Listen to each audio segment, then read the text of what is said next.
કરીએ તો કચ્છના નખત્રાણામાં ધોધમાર વરસાદ ખાબક્યો છે અને ધોધમાર વરસાદને પગલે જળબંબાકારની સ્થિતિ નખત્રાણામાં સર્જાઈ છે। ત્યારે ઉખેડા જાડાઈ પંથકમાં ધોધમાર વરસાદ ખાબક્યો છે અને ભારે વરસાદ વરસવાથી અવિરત જે વરસાદ વરસી રહ્યો છે તેના કારણે જળબંબાકારની સ્થિતિ સર્જાઈ છે। આપ જે દ્રશ્યો જોઈ રહ્યા છો તે નદી કે નાળાના દ્રશ્યો નથી, તે એક રોડના દ્રશ્યો છે, જાણે કે નદી નાળા વહી રહ્યા હોય તેવા દ્રશ્યો અત્યારે નખત્રાણામાં સર્જાયા છે, કેમ કે ધોધમાર વરસાદ ખાબક્યો છે।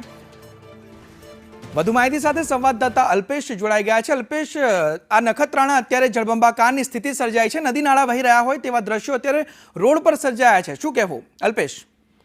નવીન, જે રીતે નખત્રાણા વિસ્તાર અને ગ્રામ્ય વિસ્તારની અંદર વરસાદ પડ્યો છે તેના કારણે જળબંબાકાર જેવી સ્થિતિ જોવા મળી રહી છે।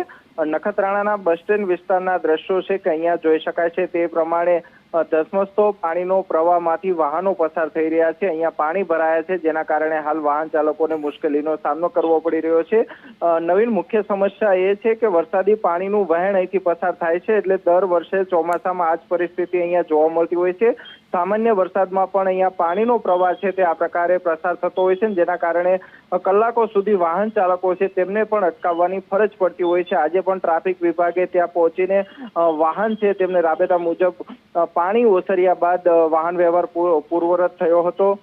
જો કે ઘણા વર્ષોથી અહીંયા ઓવરબ્રિજ બનાવવા માટેની માંગ છે, પરંતુ તે કામગીરી આજ દિન સુધી થઈ નથી, જેના કારણે દર વર્ષે ચોમાસામાં ક્યાંક ને ક્યાંક અહીંયા વાહન ચાલકોને હાલાકી ભોગવવાનો વારો આવે છે।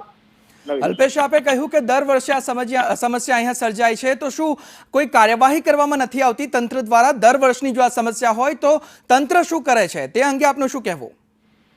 ચોક્કસથી આ બાબતે સરકારમાં રજૂઆત કરવામાં આવી છે અને જો અહીંયા ઓવરબ્રિજ બનાવવામાં આવે તો જ આ સમસ્યા છે તેનો કાયમી ઉકેલ આવી શકે તેમ છે, પરંતુ છેલ્લા ઘણા સમયથી ઓવરબ્રિજનું જે આખી માંગણી છે તેને રાજ્ય સરકારમાં રજૂઆત કરવામાં આવી છે, પરંતુ રાજ્ય સરકાર ત્યારબાદ કોઈ કામગીરી કરી નથી, જેના કારણે આજ દિન સુધી ઓવરબ્રિજ અહીંયા બન્યો નથી, જેના કારણે આસપાસના લોકોને પણ મુશ્કેલીનો સામનો કરવો પડી રહ્યો છે, કારણ કે અહીંયા મુખ્ય બજાર છે ત્યાં પણ પાણી ભરાવાની સમસ્યા છે તે સર્જાતી હોય છે।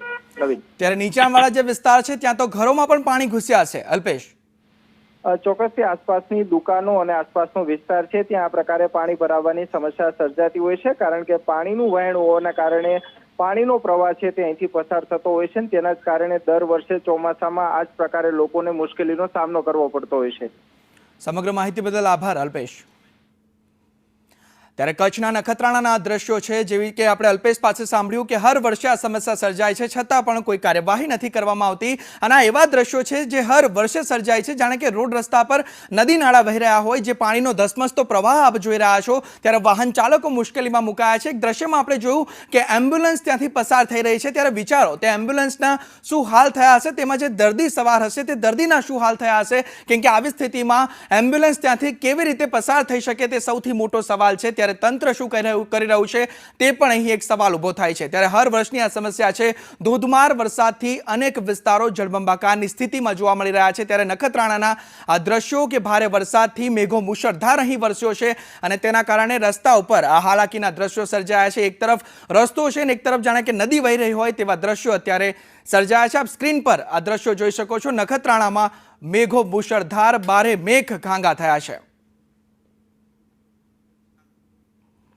ત્યારે ઉખેડા, જાડાઈ અને તેની આસપાસના જે ગ્રામ્ય પંથકો છે ત્યાં લોકોને અને જે સ્થાનિકો છે તેમને પારાવાર મુશ્કેલી વેઠવાનો અત્યારે વારો આવ્યો છે। અને વાત કરવામાં આવે નીચાણવાળા જે વિસ્તાર, તો નીચાણવાળા વિસ્તારો તો પાણીમાં ગરકાવ થઈ ગયા છે, લોકોના ઘરોમાં પાણી ઘૂસી ગયા તેવી સ્થિતિ અત્યારે સર્જાઈ છે। નખત્રાણામાં મેઘરાજા તો વરસ્યા પરંતુ મુશ્કેલીઓ લઈને વરસ્યા છે, લોકોને પારાવાર મુશ્કેલીઓ વેઠવાનો વારો આવ્યો છે। વાહન ચાલકો અટવાયા છે, એક પંથકમાંથી બીજા પંથકમાં જે વાહન ચાલકો જઈ રહ્યા છે તેમના વાહનો બંધ પડવાની સ્થિતિ પણ અહીં સર્જાઈ છે। ત્યારે નખત્રાણામાં મેઘો મુશળધાર વરસ્યો છે, પણ સાથે સાથે હાલાકીના દ્રશ્યો પણ સર્જાયા છે। આપ દ્રશ્યોમાં પણ જોઈ શકો છો આવી સ્થિતિમાં કેવી હાલાકી સર્જાઈ હશે તે પણ આપ વિચારી શકો છો। ત્યારે ધોધમાર વરસાદથી અનેક વિસ્તારો જળમગ્ન થઈ ગયા છે। ઉખેડા, જાડાઈ ને તેની આસપાસના જે ગ્રામ્ય પંથકો પણ છે ત્યાં પણ આવી સ્થિતિ છે। એક મંદિર પણ જોવા મળી રહ્યું છે, તે મંદિર પણ પાણીમાં ગરકાવ થયેલું જોવા મળી રહ્યું છે। ત્યારે આવી સ્થિતિ અત્યારે કચ્છમાં સર્જાઈ છે, જે અમે આપને સંદેશ ન્યૂઝના માધ્યમથી આ દ્રશ્યો બતાવી રહ્યા છે કે ત્યાંના જે સ્થાનિકો છે તેમની કેવી સ્થિતિ અત્યારે થઈ હશે।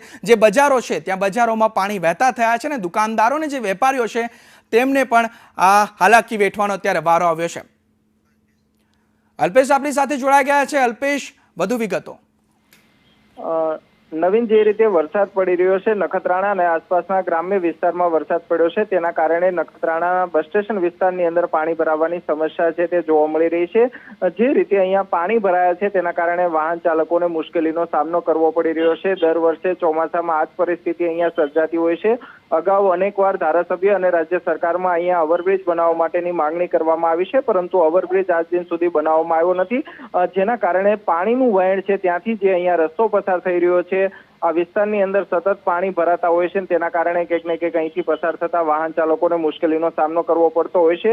ભુજ, અબડાસા, લખપતને જોડતો આ માર્ગ છે, પરંતુ જે રીતે માત્ર થોડા વરસાદની અંદર જ અહીંયા પાણી ભરાવાની સમસ્યા છે તે સર્જાતી હોય છે. અને આજે પણ જે રીતે વરસાદ પડ્યો છે તેના કારણે અહીંયા પાણી ભરાવાની સમસ્યા અત્યારે જોવા મળી રહી છે. વાહન ચાલકો છે તે પણ કલાકો સુધી અટવાયા હતા, જો કે ત્યારબાદ પાણીનો પ્રવાહ ઓછો થયા બાદ તમામ વાહનો છે તેને અહીંથી રાબેતા મુજબ પસાર થવા દેવામાં આવી રહ્યા છે.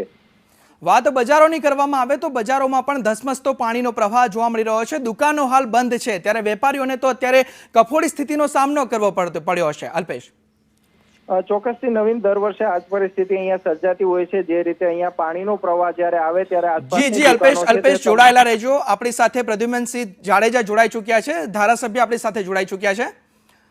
પ્રદ્યુમનભાઈ, આ સ્થિતિ અત્યારે જે નખત્રાણામાં સર્જાઈ છે કે જાણે કે રોડ રસ્તા જે છે ત્યાં નદી અને નાળા વહી રહ્યા હોય તેવા દ્રશ્યો અત્યારે સર્જાયા છે. આપની આ સ્થિતિ અંગે શું પ્રતિક્રિયા, પ્રદ્યુમનભાઈ?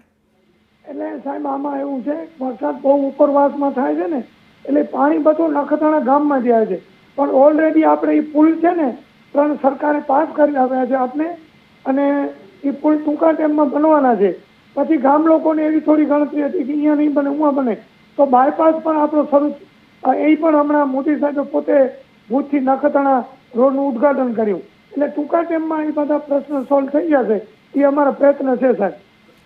પ્રદ્યુમનભાઈ, વધુમાં વાત કરવામાં આવે તો અહીં સ્થાનિકો પણ માંગ કરી રહ્યા છે કે એક ઓવરબ્રિજ બનાવવામાં આવે. જેવી રીતે ભુજ અને અબડાસાને જોડતો આ માર્ગ છે તો અહીં ઓવરબ્રિજ બનાવવાની માંગ પણ અનેકવાર કરવામાં આવી છે, છતાં પણ હજુ સુધી કોઈ કામગીરી કરવામાં નથી આવી. પ્રદ્યુમનભાઈ, એટલે સાહેબ બિલકુલ સાચી વાત છે, લોકોની સાચી વાત છે. હમણાં આ ઉદ્ઘાટન કર્યું ને મોદી સાહેબ ભુજ પધાર્યા હતા ને આપણા, ત્યારે એમને ખાતમુહૂર્ત કર્યું, એટલે હમણાં એનામાં આવી ગયું હોય 4 લાઇન રોડ બનશે અને ઓવરબ્રિજ કરવું, શું કરવું, બધું ગાઈડલાઈનમાં હમણાં છે જ સાહેબ. પ્રદ્યુમનભાઈ, પણ આ સમસ્યા તો હર વર્ષની સમસ્યા છે તેવું અમે જાણ્યું કે આ હર વર્ષે નખત્રાણામાં આ સમસ્યા સર્જાય છે, તો હર વર્ષની સમસ્યામાં કોઈ કામગીરી કેમ નથી કરવામાં આવતી? ભાજપ ત્યાં સત્તામાં છે, છતાં પણ પ્રદ્યુમનભાઈ, હર વર્ષે જો આ સમસ્યા સર્જાતી હોય તો તેનું કોઈ નિરાકરણ ચોક્કસ આવવું જોઈએ, તો કેમ કામગીરી નથી કરવામાં આવતી તેવું સ્થાનિકો પણ સવાલો કરી રહ્યા છે. પ્રદ્યુમનભાઈ, ના, સવાલ બિલકુલ સાચા છે, પણ હમણાં એ બધું છે ને સાહેબ, પ્રશ્ન સોલ્વ થઈ ગયા. સરકારે આપણે નખત્રાણાથી ભુજ 700 કરોડ રૂપિયા પાસ કર્યા છે કેન્દ્ર સરકારે સાહેબ, અને હવે એ પ્રશ્ન સોલ્વ થઈ ગયા છે. રાજેશ, હલો. હા પ્રદ્યુમનભાઈ, તો વધુમાં વાત કરવામાં આવે તો અત્યારે સ્થાનિકોને જે પારાવાર મુશ્કેલી વેઠવાનો વારો આવ્યો છે, અહીંથી એમ્બ્યુલન્સ હોય કે વાહન ચાલકો હોય તેમને પસાર થવામાં મુશ્કેલી પડી રહી છે, તો હવે તંત્રની આગળની શું કાર્યવાહી હશે આમાં? પ્રદ્યુમનભાઈ, જી સાહેબ, આગળ તંત્ર શું આમાં કરશે? હવે આ જે સ્થિતિ અત્યારે સર્જાઈ છે તો કોઈ રોડ બંધ રહેતો જ નથી. રોડ 2-3 કલાકમાં અત્યારે પાછો ખુલ્લો થઈ ગયો. અત્યારે તમે પૂછો કોઈને, એટલે વરસાદ આવે તો નખત્રાણા ગામનો પાણી નથી, આજુબાજુ ગામ છે ને બીરુ અને મોટા વ્યાર તો ઉપરનું વાડી વિસ્તારનું બધું પાણી નખત્રાણા ગામ અંદરથી જાય છે, અને એના માટે આપણે સરકારમાં રજૂઆત કરી, સરકારે આપણે પાસ કરી દીધો છે સાહેબ. સંદેશ ન્યૂઝ સાથે જોડાવા બદલ આભાર પ્રદ્યુમનભાઈ આપનો.